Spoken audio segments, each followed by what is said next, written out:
ton of those aren't going to show. So we don't want to jam up the whole program. So we're trying, we want to cut. Okay. Secret sauce to share. Maybe pause for editing. Everybody pay attention. It's about to get awesome.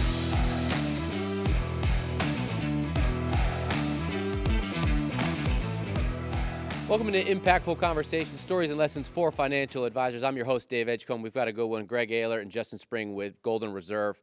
And full disclosure, I had a game plan. Everyone's got a plan until you get punched in the mouth, and Greg punched me in the mouth first thing this morning. I thought it sucked. He didn't love our idea, so again, we're pivoting. We added a chair, we added a person. We got Justin Spring in here. And these guys out of Ohio, and these guys are really in the process of kind of changing the game, if I may be so bold to say that. And we had an idea of, hey, Greg, I just want you to tell your story. And Greg said, I'm not interesting enough. Let's talk about something that matters that financial advisors are going to click on and that they want to watch. And so I'm going to partly open up the floor to you because I think you guys are interesting, and to say the next frontier, because that's what it turned into. That's what our conversation before turned into about what has you guys fired up and what you guys are trying to work on next. Because you do TV here, you do seminars, there are well-oiled machines, but what's next on the agenda? Well, I think the question starts off with, how did we get here and then where do we want to go? When you go from a $50 million new business company to a $400 million new business company in the span of 5 years, which is where we're obviously pacing here in 2024, there's a lot of scaling and iteration that gets involved. And then I think to answer your question, where are we going to go from here? We hope sky's the limit. We're looking for that $1 billion a year, right, Jay? Yeah, we are. Well, what was floated out was Facebook. Yep. And counterintuitive, because I thought, hey, Facebook, that's kind of, obviously our parents are on that, but I thought we were transitioning into Instagram already. I thought we weren't at TikTok or anything like that, but I thought YouTube would be, and I think you guys said that, but you think Facebook is that next frontier in terms of channeling that and figuring it out? Yeah, I think first there's a lot of data that would tell you that, like when you're running ads on Facebook right now in this world where we're testing, which we'll talk about in a second, a lot of people would tell you to not even turn on Instagram, because it'll just drive the conversion way down. Because it's a different platform. It's a little bit more of, right, I'm trying to just veg and kill time. Versus Facebook's like I'm engaging in stuff. I'm used to seeing ads there. I'm used to seeing content that grabs my attention. I'm used to being interrupted in that space. Mm-hmm. And so I think, first of all, Facebook is where you want to stay right now until that's figured out, because I don't think a lot of people have figured, most people, I don't think anyone really has figured it out. But let me just start by saying that, think about like an evolution. Like if you're watching today and you're a financial advisor and you're thinking, how am I going to crush marketing? And I'm just going to jump to Facebook. I would say that's a mistake. So what we've done the last few years, 21, 22, was really all about figuring out media. So fish where the fish are. Clearly today in the current world, traditional media still works, right? So we spent a few years saying, let's not get distracted by digital. Let's not get distracted by Facebook. Let's not get distracted by YouTube. Let's master the things we think have the most probability of working right away, hence TV, radio. So we spent those couple years. In 23 and 24, we started to play with YouTube. Organically, how do we start to generate an audience on YouTube? We focused in on that while continuing to optimize media. And now we're thinking 24, latter part of 24 and 25 is the Facebook push and how we can kind of tackle and make that the next channel. Facebook's dangerous, right? It's like that fancy new thing that everybody's talking about. Advisors are so easy to sell to. Are you allowed to say? We'll bleep you. All right, we'll bleep me. So you're a lot. It's almost comical because everybody wants leads, right? Everyone wants to find what's the new lead funnel. What are we going to do? There's a new shiny new toy, and then everyone jumps on it. So everyone knows that their parents or their grandparents are on Facebook. So it logically makes sense. People, nod their head. Okay, that's where the baby boomers are. It's where a lot of money is. So then all of a sudden people start falling into the trap of, well, I'm just going to turn it on. I'm just going to do ads. And they don't think about the infrastructure. And this goes along the ways of media and TV. And what we find is that most people focus all on the creative or on just the execution, but not the infrastructure is required to actually make it work. And what I mean by that is, who answers the phones? Mm-hmm. Who handles the scheduling? Who does all the calendars? And the biggest mistake we see, I don't know if, we run a financial advisor course called Route 24. So we get to work with 15 to 20 advisors every month from across the country. We get to hear all these stories on what people are trying and kind of what's not working and what's working. And Facebook isn't figured out yet. When people say Facebook's working, they're lying. They're lying, right? Like I hear short term. I mean, it worked for a month, but then those leads come in. Yep. Well, I mean, Facebook is just a huge net right now where it's catching thousands of fish. It's filling up their calendar. So it's really exciting to have hundreds of calendar, invites, and you're getting all this traction in months 1 and 2. And then you find out none of them show up, or the ones that show up aren't qualified, or it ruined your calendar for 2 meetings, and they were from Idaho and They're not licensed, you can't Oregon. do it. Yeah, you're not licensed there, so now I got to figure out how to work with FINRA to get licensed in those states if they end up even being closing. And maybe you don't even have a virtual meeting closing process, because now all of a sudden people are getting leads outside their geo regions, and that could be a huge problem. Yeah, and when we talk about Facebook, we're talking about Facebook ads. Just to be clear, not just posting stuff on organically. Yeah. The other thing I think that, Greg, how many of our marketing channels work in their first iteration? They don't ever. None. So what was the biggest thing that you ran into? Exactly. So we're about to launch our 4th iteration of Facebook ads, and so the message first there is the reason it fails for nearly everyone and for everyone who works with a vendor is because they do one show. Our experience, we spent $30,000 to get one client and make 50 grand. Most people aren't going to have the appetite. And that was in our first test. We considered a failure, but we didn't lose any money. But we went 30,000 deep. Yeah. We can you go $100,000, $200,000 deep to then get 1, 2, 3 huge wins? So a lot of people quit too soon, and then they set it and forget it and hope that it's going to start to work, right? Which over time, which never works. You have to iterate, which we can talk more about if you want to get into the weeds on that.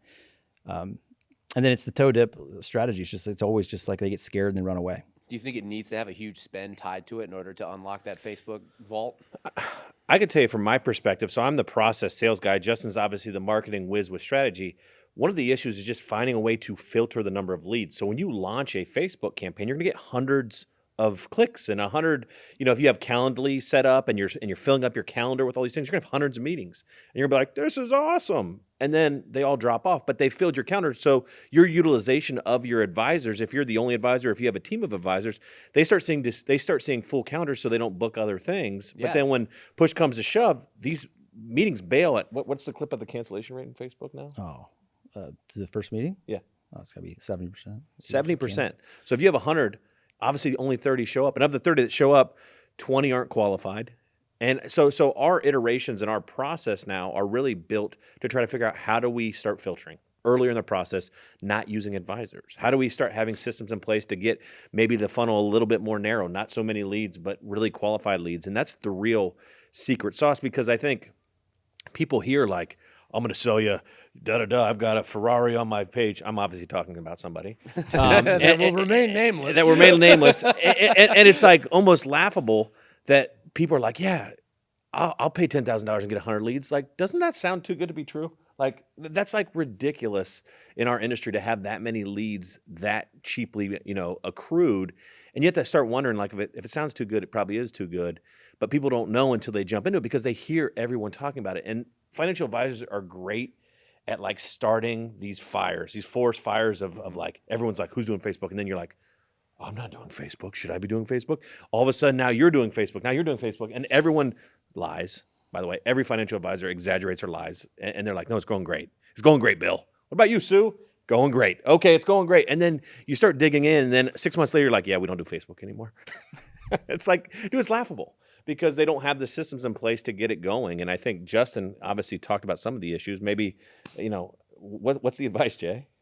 I think in the model that I know is prevalent right now by the vendors who are non-IMO, but like the vendors who are selling Facebook ad services, like they overtly state you're going to close 10%. So think about how many meetings, if you have to think about how many meetings you have to put on a calendar, how many of those are going to get, so jamming up the already busy financial advisor's calendar, how many of those actually show up, right? And then the ones that show up, I got to take 40 meetings to land a client. I mean, it's not sustainable. So I think that's the big flag. So for us, it was like, well, we have 18 advisors currently, I think, and we don't want to put 300. I think at $100,000 spend, you could put 300 appointments on a calendar a month through Facebook ads. 100,000 a month, 300 appointments. A ton of those aren't going to show, so we don't want to jam up the whole program. So we're trying. We want to cut. Okay, secret sauce to share. Maybe pause for editing. Everybody pay attention. It's about to get awesome. So our current test. So we started by saying, hey, let's drive them to a form like we do with media. Let's try to then reach out to them and schedule. Doesn't work.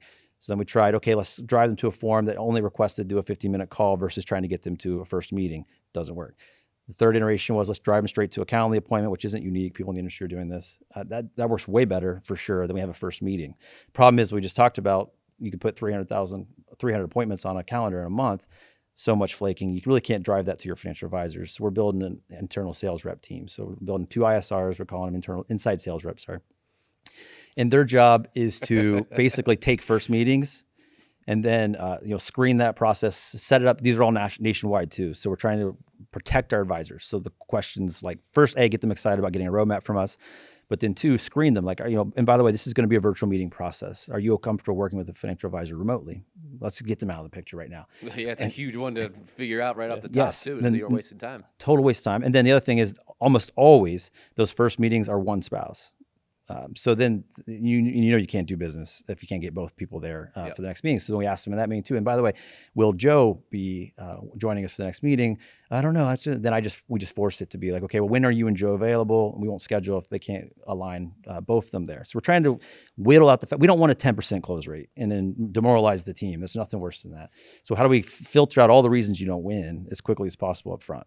I think, the key here, takeaway for Facebook is we're investing in two what we consider internal sales / call center type people, where you're talking about $70,000, $80,000 employees. To commit to this, we're bringing on two of them to do nothing but take screening initial calls from digital. That's the type of commitment it takes to win in a game where everyone's trying to figure out Facebook at a frantic pace. And I think that kind of innovation and that kind of thought is how we unlock the secret. So you say, how do you take over the world? Well, we got to be different. We can't just sit back on our hands. People ask how we won in media and TV and radio, being so new to it. We only started doing it 3 years ago. And now we're obviously one of the, obviously at, hitting 3X and 5X for our radio has been a huge win. And it's because we got very intentional about the infrastructure. We built a call center. People said, you build a call. We actually have a legitimate call center with people that work for us full-time. They're full-time employees, and they handle all the tracking down of statements. They handle the incoming calls. We make sure that every phone call is answered when it comes in because they're really expensive. But most people just turn on radio, and then they're confused. They're like, oh, they'll just leave a message. We'll call them back. Those are hot leads. And it's no different with digital. Your margin of error is so small because these people are looking for information. If they can't get it right away, they're going to look elsewhere. And that goes with the digital or the radio or the TV. So when we talk to folks about what to do, and they ask, well, how do we start radio? Should I do radio? Should I do TV? Should I do Facebook? Should I do, obviously, YouTube? Our first question is always like, well, tell us about your team. How's it structured? Who's going to answer these phone calls on Saturday night at 7 o'clock? Yeah. And a lot of people just say, well, what do you mean? Or they try to have some kind of call center or something that, that they can do off the shelf. And a lot of times you have to remember, what's the cost per call for some of these channels? $500. Yeah. So, every one of those phone calls incoming costs us $500. And that's how we coach our team. Yeah. It's like we missed 3 calls, $1,500 down the tubes. Like that. Yeah. So we tell them how important it is. We don't miss calls. We staff appropriately. We get every call as quick as we can. And if you get a call live answered, you'll close 50% of them to an appointment in our system. And that's not because the other 50 didn't want to schedule. It's because they weren't qualified. The rest of them weren't qualified. Well, you're describing with Facebook. Are you describing too big of a frontier for a lot of people to try and tackle? yes. I think I was thinking as Greg was talking, I was thinking that's probably the theme. If I'm a financial advisor watching this so far, it's iteration. We kind of alluded to that. It's like you got to iterate and double down on the channels that you currently have and put all your energy into them before you move on.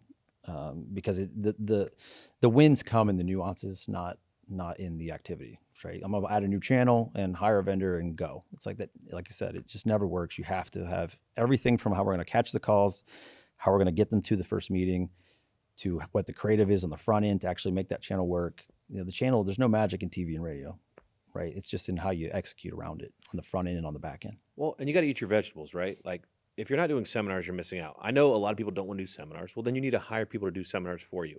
I know people are saying the yes ratios are going down and the attendance is a little bit down.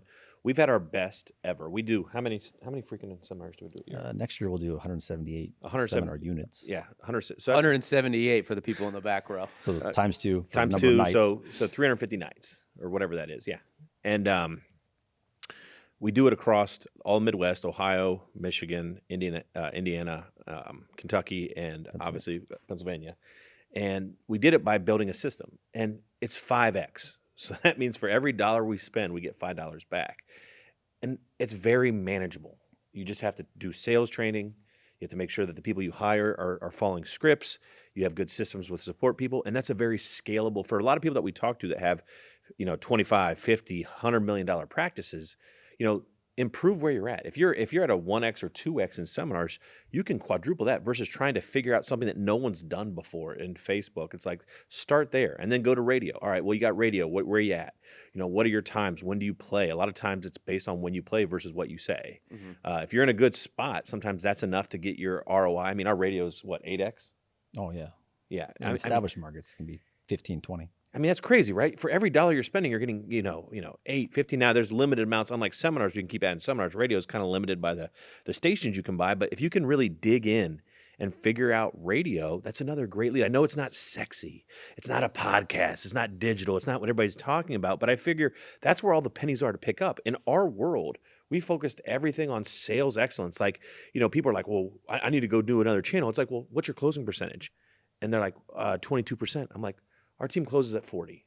And it's not because we're amazing or our services are that much different. We just worked on sales training. We have 3 vendors coming a year with sales training a year for our team, and we really invested in it. Now we're closing the 40s. That means I can close, twice as many clients as I did, 2 years ago or 3 years ago just by focusing on sales excellence. Like, there's so much low-hanging fruit that companies could, increase their bottom line by 20, 30, 40% doing what they're doing. And then once they get it optimized, then you can start exploring these crazy new funnels that are super complicated. No one's figured out. No one's figured out Facebook or I don't think YouTube's quite ready, in our opinion. We get organic leads. We did about 4 million of premium in YouTube last year, not doing anything, just posting and building audience. And we have 10,000 organic subscribers, and we have views. Our videos regularly get 250,000 views, so we have a pretty good presence compared to the other financial shops that at least that we see on the YouTube channels. But at the same time, that's not how retirees are digesting information in our belief. It's still a little bit of a how-to network versus entertainment, like they view TV and radio. Well, I want to get into YouTube for a minute, just because that our conversation before we walked in here turned into that, from Facebook to YouTube, and how people are using and Boomer specifically, and how they're using YouTube as a how to change a spark plug versus how do I find my entertainment while changing a spark plug kind of thing. So where do you guys view your YouTube? Where's the YouTube frontier? And do you need to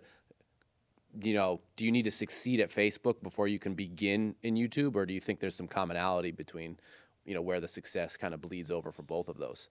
I don't think there's any commonality, because when we're talking Facebook, we're talking Facebook ads. So just pay to play. It's interruptive advertising. It's like a 2-minute TV ad, right? Apples and oranges. Yep, I'm popping it in there, and I'm bothering you, and I'm hoping it grabs your attention and you do something responsive. YouTube's not. It's permission-based, really, right? It's going back to the Seth Godin era. It's like, it's permission marketing. I watch it because I want to. I gave you permission to put that content in front of me. So it's also like radio shows. Radio shows, I stay on the station because I like hearing the Expedition Retirement Show with Greg Ayler. So shameless plug. So YouTube is clearly a different animal, and we see it as a future version of a radio show. We looked at the data last month, showed that 36,000 people tuned into us, one of our videos last month, that watched a video in the previous month. That's a huge. If you could buy a radio show that got a 36,000 people audience, that would be huge, right? They're not that big. For context, in our demographic, it's like what? 2,500 to 5,000. Yeah, they're small. So that's a huge audience. And we know from radio, the reason radio shows work so well is because of consistency. They get to know Greg, they get to know the vibe, and they come in. YouTube is that. It's for us. So we're not super worried about, because we're not spending direct dollars, right? Everything we do that we spend $1 on, we measure it religiously, and we decide whether or not we're going to keep or kill it in a constant state of motion, or we constantly iterate and change it. With YouTube Organic, we're taking a different play, like we took radio shows. We know radio shows peak. Well, they don't peak, but they start to spike about month 14 in a new market. So again, don't toe dip. Go in 6 months, spend 20 grand and cancel and get scared. You got to go 14 months, and then we see every market starts to hockey stick. I don't think it's going to be any different with YouTube Organic, and it's not too soon. We're going to build that audience now, because it takes years. YouTube's not going to give you any love for the first year. You just got to start posting videos. Eventually you post one that works. You're like, oh, well, how was that different? And then YouTube thinks maybe people actually don't think their videos are garbage, and they start serving more of them. But it takes time. Yeah. So you start now while you're kind of ahead of the game. I think inevitably it's going to be our biggest channel, but it might take 5-7 years. But if you I'll think about everything in the tech world, right, is based on building audience. Like, companies will get $2 billion valuations pre-revenue, just because they have audience. Why is that so valuable? Because they have attention. They have the attention commodity. Like attention is the most valuable thing on earth today. So if we can get enough attention built up through YouTube, there's no doubt we can monetize that pretty significantly. We already know we can close them virtually. We close people all across the country on YouTube in just the early stages. So that's not going to be a barrier because they're engaged. They understand us, really warm leads. So I think it's like the new radio shows, kind of future-proofing radio shows. I gotta think if you're trying to get into YouTube that you have to have a mind for the content and you have to be entertaining. I think that's like to bridge the gap between a how-to and a why are they watching you for entertainment. You have to be able to entertain them, right? Think about talk about the nerds. I mean, Yeah. Talk about the nerds. he hates the nerds on YouTube that are killing us. So I'm going to say this with some degree of what it sounds like. This is going to be my attempt at humility, and I'm going to fail. I'll insult you. You insult me, all right? Oh, you're gonna knock them down. Yeah, that's good. So if you Google, just for fun, Google.